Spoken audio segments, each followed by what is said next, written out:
Sullo stesso versante, Borgo Naronchie.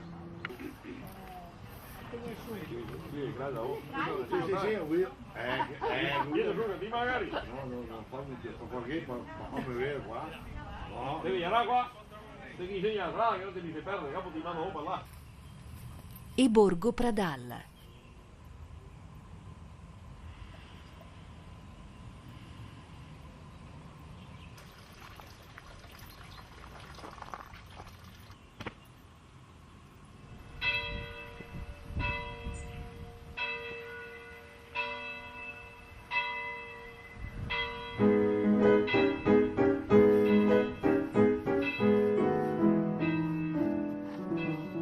Poi il santuario di Santa Augusta, all'interno opere del Cinquecento.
Il panorama è su Vittorio Veneto, sulle colline di Fregona, sul Meschio, su Revine e il Col Visentin.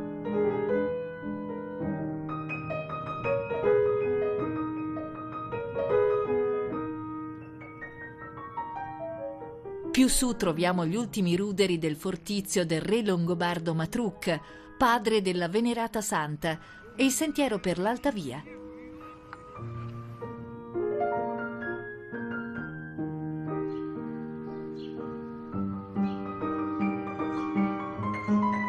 La chiesa si può raggiungere in mezz'ora anche da sotto, da Serravalle, per l'ardua scalinata.